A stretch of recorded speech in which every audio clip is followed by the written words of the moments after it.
open and it's the right size. And now what I want to do is use a photo of myself as a reference that I can build everything off of.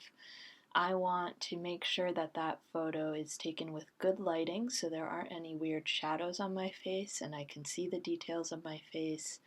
I want to make sure that's on a white or off-white background so the background's not distracting. And I want to make sure that it's something I'm happy with, that I can keep staring at. So I just took this on my iPhone just as a quick example. I'm just going to take it from my downloads folder, so I airdropped it to myself. You saw I just opened it from downloads. All I'm doing is dragging it over and then I'm letting go. Back to Photoshop, here it comes.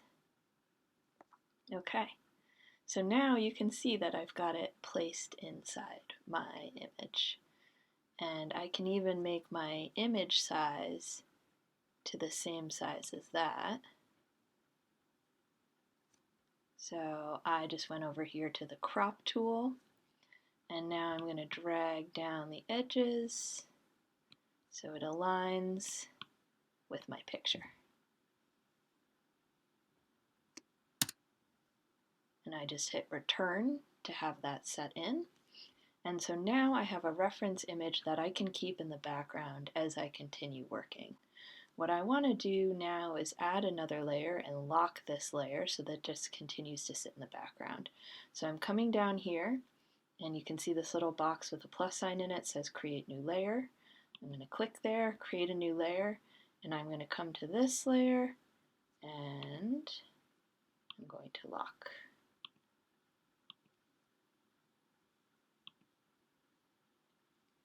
So now this layer is locked, I can't do anything to it, and everything I add is going to be on the transparent layer above it, and I don't have to worry about moving this out of the way. And next thing I need to do is find some images. So I'm going to stop here, and in the next video I'll talk about finding images online, but we're started with our reference and we're set up with multiple layers.